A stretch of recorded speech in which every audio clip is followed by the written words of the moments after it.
ये बात जो अभी भैया बोल रहे थे कि धीरे धीरे करके अब लोग धीरे धीरे करके ये बात संदेश पूरे आजमगढ़ ही नहीं पूरे पूर्वांचल में जा रहा है कि पिछले 12 दिनों से हफ्ते भर से लोग धरने पर बैठे हैं और कोई सुनवाई नहीं हो रही है।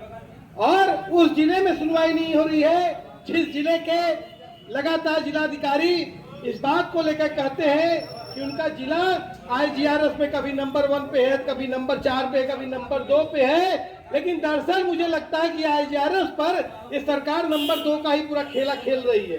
और यहाँ पर जो साफ तौर पर है, मैं यहाँ पर मेरे साथियों से मैं कहना चाहूंगा कि मंगलेश डबराल की कविता है कि इतने भोले भी मत बन जाओ साथी जैसे होते हैं सर्कस के हाथी।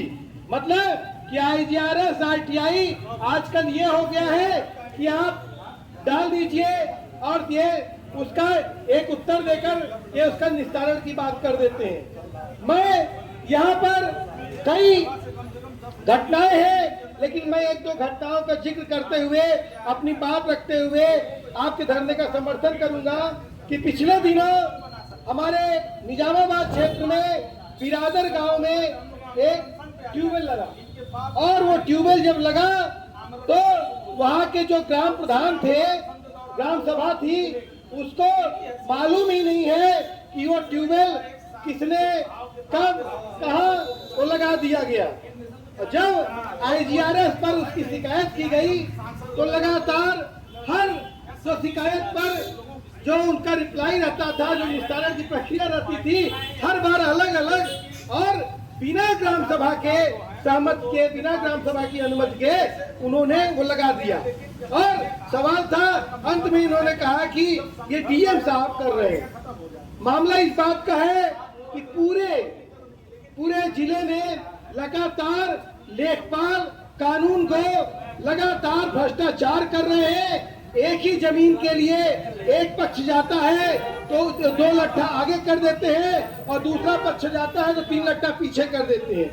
सवाल है कि अगर लेखपाल ने कोई नापी की, कानून को ने कोई नापी की, तो आखिर में हर नापी में आखिर में क्यों आगे पीछे हो जाता है। और जब आप तहसील दिवस पर इसकी शिकायत लेकर जाइए तो उन्हीं लेखपाल और उन्हीं कानूनगों को फिर से कहा दिया जाता है कि आप इसको जो है आप जांच करिए।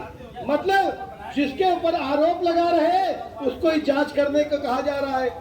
मैं भैया पिछले दिनों संत रंजन जी थे फूलपुर में, वहाँ पर SDM और मैं एक दिन जो पूरा तहसील दिवस की जो पूरी प्रक्रिया है, मैंने जिलाधिकारी महोदय को कि मैं कब गया, क्या क्या चल रहा है वहाँ पर, कैसे चल रहा है, पूरी प्रक्रिया मैंने बताया।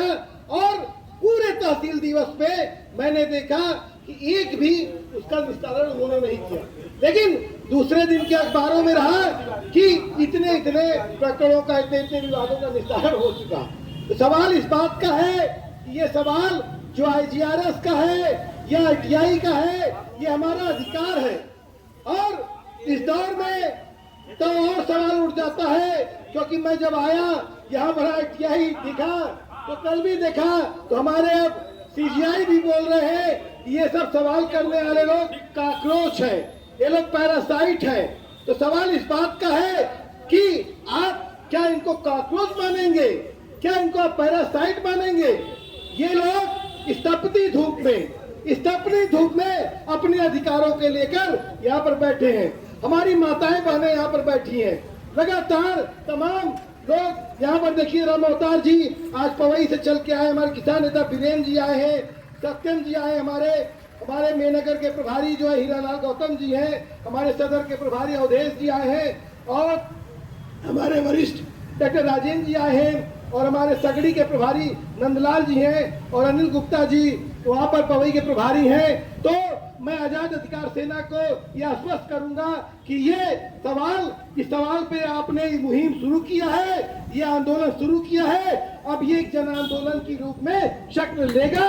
और लगातार आज जिस तरीके से आज विभिन्न पूर्वांचल पूर्वांचल किसान यूनियन और सोशलिस्ट किसान सभा और सामाजिक न्याय आंदोलन के लोग यहाँ पर आए हैं। आने वाले दिनों में तमाम संगठन के लोग आएंगे और साफ तौर पर है, मैं फिर से जिला अधिकारी महोदय से विनम्र निवेदन करूंगा कि आप ये सवाल IGRS का, ITI का सवाल, ये यहाँ पर न्याय का सवाल है। लोग यहाँ की जो पीड़ित जनता है, आजमगढ़ की पीड़ित जनता का सवाल है कि उसको न्याय मिले। इसलिए आप जितना भी अतिशीघ्र हो आइए, इन सवालों को सुनिए और जो भी भ्रष्टाचार है, जो अनियमितता है, जो इसका लगातार जो आपका प्रशासनिक सिस्टम इसका जो दुरुपयोग कर रहा है, भ्रष्टाचार कर रहा है, उनके खिलाफ कार्रवाई करें। और हम लोग लगातार इस आंदोलन में हम लोग आएंगे, आपके समर्थन में खड़े होंगे और हम लोग साथ इस पूरे मुहिम को गांव-गांव, कस्बे-कस्बे, तहसील-तहसील ले जा करके और भी इसको सवाल को और मजबूत करेंगे। इसी के साथ मैं अपनी बात समाप्त करता हूं। इनकलाब जिंदाबाद।